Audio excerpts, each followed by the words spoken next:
You've become too expensive for what you actually do. That was the first sentence Mark Reynolds said to me that morning. No greeting, no preamble, just a verdict, delivered like a cost report. I was still standing in the doorway of the conference room, my badge dangling uselessly from my hand. The access light outside had already turned red. Someone had planned ahead. This will only take 10 minutes, Mark added, glancing at his watch as if I were the one wasting his time. I stepped inside and immediately understood why the room felt wrong. Tyler Brooks was already there. Early 20s, new graduate, cheap suit, cheaper confidence.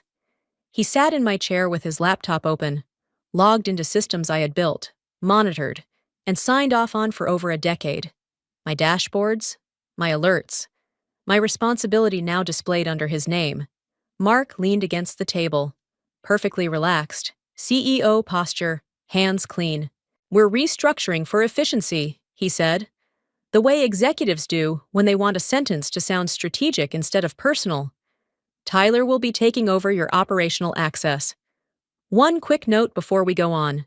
This story includes fictionalized elements and AI-assisted storytelling, designed to educate, reflect real corporate behavior, and deepen emotional impact.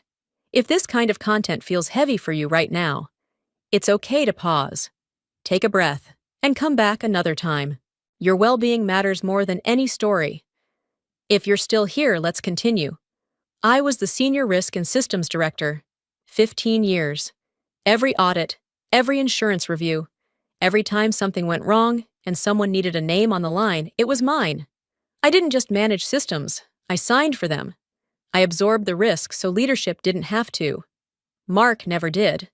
He smiled, almost amused by his own simplicity. Passwords are all we need now.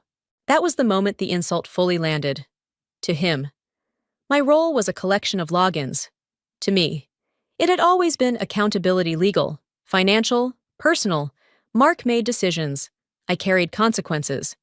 Tyler shifted in his seat, unsure whether to look confident or invisible. Mark slid a checklist across the table. 30 minutes to hand over credentials. HR will handle the rest. I looked around. No legal counsel, no compliance officer, no mention of insurance, audits, or responsibility transfer, just a cheaper replacement and a CEO who thought authority lived in a password. Shock tightened my chest. Humiliation burned hot, then cooled into something sharper. Quiet rage doesn't shout. It remembers. And in that room, no one realized what they had just failed to replace. I don't know how your day has been, but I'm glad you're here. If you can, take a moment to dim the lights in the room or turn on a warm lamp, just to make the space feel calmer while you listen. Where are you listening from right now? If stories like this resonate with you, consider subscribing. There's more ahead. By the time I returned to my desk, the office already felt smaller. Karen Whitman didn't call me into a room. She didn't explain. 5 minutes before the workday officially ended, my email simply stopped refreshing. No error message, no warning, just silence. I tried sending myself a test note from my phone. It bounced back. HR efficiency, executed cleanly, across the floor. Tyler Brooks rolled his chair toward me with an apologetic half-smile. Quick question, he said. If a system flags something overnight, do we ignore it or escalate it? Innocent words. Dangerous question. I asked who would be signing the escalation. He blinked, confused. Then asked another one. And insurance prefers speed, right? I watched him take notes he didn't yet understand. I remembered the nights I stayed late so Mark Reynolds wouldn't have to. I remembered signing emergency approvals while he was traveling. Unreachable. Confident someone else would carry the weight. I remembered audits that nearly shut us down, saved only because I knew which line to explain, which risk to own, which signature to place. No applause, just responsibility. Mark appeared beside my desk, like this was all casual. You're great. Maris, he said lightly. Just not cost-effective anymore. He gestured toward Tyler's screen. Look how fast he works. Fast wasn't the same as accountable. Cheap wasn't the same as safe. But none of that fit neatly on a spreadsheet. I packed my bag slowly, feeling the injustice rise with every quiet minute. They had stripped access, status, and voice, but they hadn't touched the structure beneath it all. As I waited for the elevator, my phone buzzed. An automated notification from our insurance portal. Primary Responsible Officer, Maris Dean. Active. It wasn't triumph. It was pressure, quiet and heavy. The kind you feel when a system waits for a signature that never comes. Somewhere above me, executives were still congratulating themselves. On paper. The numbers looked perfect. In reality, nothing was signed. Yet the silence kept growing, and no one noticed the risk accumulating. I didn't smile. I just understood exactly what they had forgotten. I handed over the passwords the way I'd always done my work: clean, documented, complete. Every credential was listed, labeled, verified, server access, backup keys, emergency overrides, nothing missing, nothing delayed. Tyler Brooks sat across from me, typing quickly, nodding as if speed alone proved competence. Mark Reynolds watched from the doorway, satisfied, already mentally done with me. Just to confirm, Tyler said, eyes on the screen. I've got full access now. Yes, I answered calmly. Operational access. He smiled. Relieved? Good. That's what we needed. That sentence landed exactly where it belonged. I walked him through the checklist, step by step, without commentary. I didn't warn him. I didn't lecture. I didn't correct the assumptions everyone else was making for him. Cold clarity has a way of removing unnecessary impulses. When you understand the system completely, you stop trying to save people from their own shortcuts. Mark clapped his hands once. Efficient. See, this wasn't complicated. I almost laughed, but didn't. Complicated had never been the problem. Responsibility was, for 15 years. My job had never been about access. It was about standing between the company and the moment things went wrong. I signed the approvals no one wanted to touch. I absorbed the risk so executives could make bold decisions without consequence. When regulators called, they asked for my name. When insurers demanded accountability, it was already on file. Passwords were tools. Accountability was a weight. When the checklist was done, I closed my laptop and stood. No dramatic pause. No final argument. There was nothing left to negotiate. I'll escort you out, Karen from HR said, suddenly attentive again. That won't be necessary, I replied. Tyler didn't look up as I passed him. He was busy exploring menus he thought represented control. In the elevator, the quiet felt deliberate, the kind of silence that follows a decision everyone believes is final. Halfway down, my phone vibrated. An automated email, no subject line, just a system notification from the insurer we'd worked with for years. Primary Responsible Officer Maris Dean. Status active. I stared at the screen. Not surprised. No one had updated the records. No one had transferred the liability. They'd replaced access and called it leadership. The clarity was almost comforting, not emotional, not vindictive, just precise. Systems don't care about confidence or titles. They respond to names, signatures, and responsibility. And at that moment, everything was still pointing to me, quietly, patiently, waiting for the first real test that no spreadsheet could predict or fully explain itself. The doors opened. I stepped out into the lobby, lighter than I expected. I hadn't taken anything with me, but something important hadn't been taken from me either. It started with something so small that no one thought to slow down. An email from a long-term partner arrived just after noon. A routine data discrepancy, the kind of issue we'd resolved 100 times before. Tyler Brooks jumped on it immediately, fingers flying, voice confident on the conference call. He promised a fix within the hour. Spoke quickly, eager to prove speed could replace experience. From what I heard later, he did exactly what he was trained to do. He rerouted the process, cleared the error flag, and pushed the update live. Clean, fast, impressive on the surface. The partner thanked him. Mark Reynolds congratulated him in the group chat. Efficiency, apparently, had arrived. Then the follow-up came. The partner's compliance team asked for confirmation of liability coverage before proceeding. Standard procedure. one digital form, one required signature. Tyler forwarded the request to Mark. Mark forwarded it to Karen. Karen forwarded it back to Tyler with a note, "Who's authorized to sign this now?" The room went quiet. Tyler searched the system.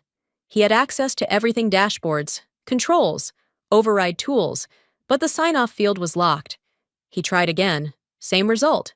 The system wasn't broken. It was waiting. Mark called an emergency huddle. Voices overlapped. Someone suggested delaying the partner. Someone else suggested temporary approval. But insurance doesn't accept temporary confidence. It accepts names. They pulled the records. That's when they saw it. Every policy, every audit trail, every responsibility document still listed one person. Me. The incident hadn't escalated yet, but it was leaning in that direction. Without a valid sign-off, the insurer wouldn't confirm coverage. Without coverage, the partner wouldn't proceed. And without proceeding, the small issue stopped being small. I wasn't in the room, but I could picture it perfectly. The silence, the glances, the realization that access and authority were not the same thing. My phone buzzed while I was at home, folding laundry, trying not to think about work. A private message from Karen Whitman appeared on my screen. "Can we just clarify something?" Legally, I stared at the words, feeling the suspense settle in. The system hadn't failed. It had simply asked the question no one else wanted to answer. What none of them could change was timing. The insurer needed confirmation before end of day. The partner needed assurance before close of business. Tyler could work faster. Mark could talk louder. Karen could forward more emails. But none of that created authority. The clock kept moving, indifferent to confidence or panic. Somewhere, a spreadsheet still showed savings. Underneath it, a mechanism waited for a name that hadn't been replaced. And for the first time, the cost of that oversight was about to become impossible for anyone to ignore by morning at least. It would have been easy to respond right away. Karen's message sat on my phone, polite but uneasy, asking for clarification that wasn't really a question. I chose not to answer. Silence, when used deliberately, isn't avoidance, it's structure. I knew what was happening inside that building without being there. Mark Reynolds hates uncertainty. He thrives on motion, decisions, noise, according to someone who still texted me quietly. He called an internal meeting within minutes. Voices rose, fingers pointed. He demanded answers that didn't exist yet.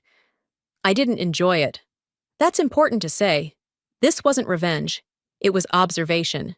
For years, I'd been the buffer between Mark's confidence and the systems that required discipline. I'd absorbed tension so he could appear decisive. Now that buffer was gone, and pressure moved where it always does, upward. Hours passed. I made dinner. I folded laundry. I let the moment breathe. When you rush to fix a problem, you often rob it of the chance to reveal its true shape. Leadership failures, I've learned, only become visible when no one rushes to cover them. Another message came through, this time sharper, then a missed call. I waited until the day's end approached, until urgency had replaced irritation. Then I sent one email, no emotion, no explanation, just a single sentence, written the way insurers prefer. "Please review responsibility records." That was it. The effect was immediate, though not visible to me at first. Inside the company, conversations stopped looping and started narrowing. They reviewed the documents they'd ignored. They followed the trail I'd maintained for years. They discovered, slowly and uncomfortably, that responsibility isn't transferred by confidence or convenience. Late that evening, my phone buzzed again. This time, it wasn't Karen or Mark. It was an automated notification from the insurance portal. Status update. Policy under review. I stared at the screen longer than I expected. Not because I was surprised, but because it confirmed something I'd always known. Systems don't respond to emotion. They respond to records. And when those records are incomplete, everything pauses. In that pause, I felt something unexpected: calm, not relief, not triumph, just alignment, for once. The pressure wasn't sitting on my chest. It was distributed exactly where it belonged. I thought about how often experience is dismissed because it's invisible, how systems are praised until they enforce discipline. This wasn't personal anymore. It was procedural. That distinction mattered. Procedures don't bend for charisma. They don't respond to anger. They wait, patiently, for compliance. And waiting, I realized, was no longer my problem to solve. That realization settled quietly, steady and undeniable, like gravity finally noticed, without noise, negotiation, or anyone asking permission again. Silence had done its work, not loudly, not cruelly, just enough to let the truth surface on its own. And once that happens, no meeting can put it back where it was. It arrived just after 8 the next morning, stamped with language no executive ever wants to see. Policy suspended due to unauthorized responsibility transfer. The email didn't shout. It didn't threaten. It simply stated a fact. And facts like that move faster than panic ever could. Within minutes, my phone began vibrating across the kitchen counter. But none of the calls were from Mark Reynolds. Pride delays contact longer than strategy. Inside the building, panic didn't explode. It leaked. Mark tried to take control the only way he knew how: volume. He called an emergency meeting, demanded explanations, accused Karen of missing a step, and Tyler of misunderstanding instructions, according to a message I received later. His voice echoed through the glass walls, sharp and restless. He kept repeating the same sentence. This can't be right. But insurance language doesn't negotiate. It waits. By mid-morning, James Holloway stepped in. The board chairman rarely involved himself in daily operations, which is precisely why everyone listened when his assistant announced a mandatory session. No agenda, no delay. And one unusual instruction: Mark would not be chairing. That detail traveled faster than the suspension notice. Authority shifts are always quiet at first. Chairs change, seats move. People stop making eye contact with the person who used to lead the room. Mark still arrived confident, still carried himself like a CEO. But confidence has a short shelf life when documents start circulating. I wasn't in the room, but I knew the order of events. James asked for clarity. Legal asked for records. Insurance was patched in. Every question ended the same way, circling back to responsibility, not access. Mark interrupted. He defended the restructuring. He argued efficiency. He talked numbers. Then James raised a hand. According to Karen, the room went silent. "Mark," James said, calm and unmistakable, "we need you to step out for a moment." That was the moment panic became visible. Mark laughed at first, a short, disbelieving sound, then stopped when no one joined him. He looked around, searching for agreement, but found only lowered eyes and open folders. He stood slowly, anger tightening his jaw, and walked out without another word. The meeting continued without him. When I learned what happened, I felt no satisfaction, just confirmation. Systems don't punish arrogance. They simply refuse to protect it. Leadership isn't proven when things go right. It's exposed the instant protection disappears. And that morning, a letter had done what no argument ever could. The board stayed inside for hours, phones muted, voices low, outside. Managers whispered, timelines froze, and partners waited. Panic doesn't always scream. Sometimes it calculates. By the time Mark realized silence had replaced authority, the company was already learning how expensive efficiency could become. That lesson arrived faster than any apology he might later try to offer. It would not wait for permission or forgiveness from anyone. I heard about the collapse in fragments, pieced together from messages that grew shorter and more frantic as the day went on. By the time the board reconvened, Mark Reynolds was no longer angry. He was defensive, which is what comes just before fear. Inside the room, Mark did what executives always do when authority slips. He blamed process. He blamed HR. Karen Whitman became his shield, according to her later. He kept repeating that she had approved everything, that procedures had been followed, that responsibility transfer was in progress. None of that mattered to the documents spread across the table. Tyler Brooks broke first. When legal asked who had instructed him to bypass the sign-off requirement, his voice cracked. "I just followed instructions," he said. It wasn't defiance. It was panic, the kind that comes when confidence meets consequence for the first time.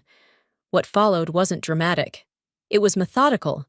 The board requested records, not access logs, not emails, signatures, years of them, risk acknowledgments, insurance confirmations, audit approvals. Page after page appeared on the screen, each one quieter than the last. My name filled the margins. Mark's did not. The realization didn't land all at once. It unfolded slowly, cruelly, as patterns tend to do.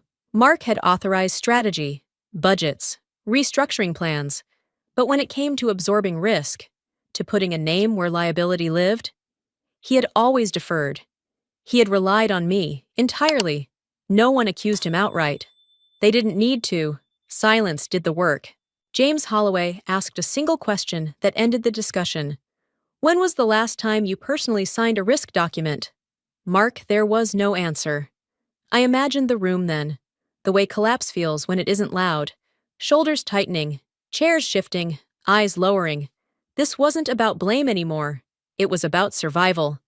The board moved quickly after that. Not emotionally, strategically. Insurance couldn't lapse. Coverage had to be restored, whatever it cost, whoever it required.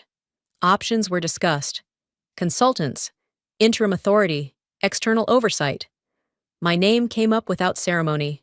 By the time I heard the final detail, the decision had already taken shape. The board wasn't asking who was at fault. They were asking how to keep the company insured. Collapse doesn't announce itself with explosions. Sometimes it arrives as a spreadsheet, a signature line left blank for years, suddenly impossible to ignore. I understood then that accountability doesn't vanish when people leave. It waits. It accumulates. It remembers. Leadership failure rarely looks dramatic at first. It looks administrative. And once exposed, it forces choices no one prepared for. Because insurance, regulators, and boards care less about intent than they do about names, dates, and signatures placed or avoided. Over time, those details decide survival long after confidence fades and authority collapses completely without warning ever. The call came late in the afternoon. When the day had already decided how it would end, I recognized Mark Reynolds' number immediately. I didn't answer on the first ring, not to punish him, but to confirm something for myself. The urgency on the second ring told me everything I needed to know. When I answered, his voice was different, lower, slower. The sharp confidence was gone, replaced by something careful. "Maris," he said, as if we were old colleagues again. "We need to talk." I let the silence stretch, just long enough to remind him that timing matters. "I'm listening," I said. He spoke about misunderstandings, about pressure from the board, about how fast everything had escalated. He avoided words like mistake and responsibility, circling them instead. I noticed that habit years ago. Leaders who never sign documents rarely choose direct language. Finally, he said what the call was really about. He asked if I would consider coming back, not consulting, not advising, coming back. As an employee. That was when clarity turned into something quieter and steadier. "You removed my salary," I told him calmly, "not my responsibility." He didn't interrupt. He couldn't. The truth has weight when it's finally allowed into the room, I explained, without accusation. How systems remember who carries risk. How insurance doesn't care about titles or confidence. How responsibility isn't something you delete with access changes. Mark sighed. He tried again. Softer this time. He talked about loyalty, about fixing things, about restoring trust. I offered my own perspective, one shaped by years of holding the line quietly. Trust isn't restored by reversing decisions. It's restored by understanding why they failed in the first place. Going back as an employee would erase the lesson everyone needed to learn, including him. So I declined. Not angrily, not dramatically. I told him I wouldn't return as staff. I wished him well. I meant it. When the call ended, I didn't feel victorious. I felt settled. There's a difference. Satisfaction doesn't always come from winning. Sometimes it comes from refusing to pretend the past didn't happen. I knew what would follow. The board would look for external authority, insurance would demand structure, and Mark would finally understand that responsibility doesn't disappear when you dismiss the person carrying it. I set my phone down and went back to my evening. Quiet satisfaction isn't loud. It doesn't announce itself. It simply confirms that you stood where you needed to stand and didn't step back when pressure tried to pull you somewhere smaller again. I understood then that this moment wasn't about ego or revenge. It was about boundaries finally respected. I had carried weight for years without recognition. Now the weight remained. But it was visible, that visibility, more than any apology, was enough for me. It allowed me to move forward without bitterness, regret, or the need. The announcement came quietly, which felt appropriate. There was no company-wide email, no farewell message framed as gratitude. Mark Reynolds resigned in a closed session with the board. His title removed before most employees finished their morning coffee. By noon, his name no longer appeared on internal approvals. Authority, once loud, vanished without ceremony. Tyler Brooks was gone by the end of the day. No announcement, no explanation. His desk was cleared by security after hours. His access revoked with the same efficiency that had replaced me. I didn't feel sympathy or satisfaction. Tyler was never the problem. He had been a shortcut. And shortcuts always disappear when consequences arrive. Karen Whitman remained longer, but not comfortably. HR doesn't escape scrutiny when structure collapses. Investigators requested emails, process logs, approval trails. Questions multiplied. Policies were reread slowly, this time with intent instead of assumption. Karen's confidence thinned as each decision she had handled revealed a missing authorization. Cold justice isn't emotional, it's administrative. From a distance, I watched the company recalibrate. Meetings shrank, voices softened, decisions slowed. Insurance doesn't rush for anyone, and neither does a board that has just learned how close it came to disaster. They weren't angry anymore. They were careful. That shift mattered more than any apology. Then the call came, not from Mark, but from James Holloway. He didn't waste time. He explained the board's position clearly. Coverage needed stability. Regulators needed assurance. The company needed someone external, credible, and legally recognized to oversee risk and responsibility until a permanent structure was rebuilt. He offered me a contract, independent consultant, triple my previous rate, defined scope, defined authority, no employment title, no internal politics. I listened without interrupting. When he finished, I took a moment before answering, not for leverage, but for clarity. Returning as an employee would have rewritten the lesson. Consulting preserved it. I'll review the terms, I said. When the call ended, I felt the weight shift again, but this time it settled evenly. Cold justice isn't revenge. It doesn't humiliate. It corrects. Mark lost his position because the system demanded accountability. Tyler lost his role because speed couldn't replace authority. HR faced investigation because process without responsibility is fiction. And I was asked back, not because I fought, but because I had been right all along. That mattered, not to my ego, but to the principle that experience, when ignored, doesn't disappear. It waits. And when consequences arrive, it becomes the only thing left standing. The company would survive, chastened and slower, but intact. That outcome wasn't dramatic, it was fair, and fairness, in systems like these, is the coldest form of justice there is. I understood then that the ending wasn't loud or heroic, just precise. Consequences didn't negotiate, didn't argue, and didn't care who approved budgets before. They followed records, signatures, and facts, and they stopped exactly where responsibility truly lived. No anger required, only alignment and time. The contract arrived 2 days later, clean and unembellished, the way serious agreements always are. I read it slowly. Not because I didn't understand it, but because I wanted to feel the absence of urgency. Independent consultant, defined authority, defined liability, triple the fee, no internal reporting lines, no ambiguity. I signed without ceremony. There was no celebration afterward, no surge of triumph.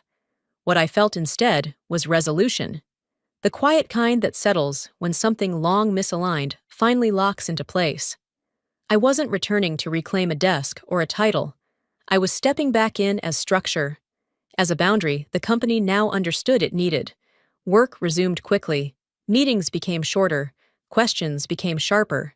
Every decision paused at the same point, waiting for confirmation that responsibility had been acknowledged, documented, and accepted. I noticed how carefully people spoke around that word now. Responsibility. It had weight again. From the outside, little seemed different. From the inside, everything had changed. Authority moved more slowly. Confidence checked itself. Systems behaved exactly as designed, demanding proof instead of promises. I thought about Mark Reynolds once, briefly, about how certain he'd been that control lived in access, that leadership could be handed off like a password reset. It wasn't cruelty that corrected him, it was consequence.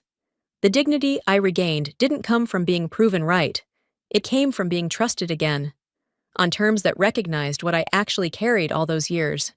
Not access, not speed, responsibility. When the final signature dried, I closed my laptop and allowed myself a small smile. Not satisfaction, recognition. The story didn't end with applause, only with alignment, accountability restored, and a company forced to grow up quietly, without shortcuts, excuses, or someone else absorbing the cost again. Passwords open systems, signatures carry consequences. I learned something simple from this story: real value isn't loud, and responsibility never disappears just because someone ignores it. Control can be taken away in a meeting, but integrity stays where it was earned. As you listened, how did this story make you feel? Anger, relief, or something quieter? And which moment stayed with you the most? Where are you listening from right now? If this story resonated with you, I'd love to hear your thoughts in the comments. Please like and share it with someone who might need it, and consider subscribing so we can keep telling stories like this together.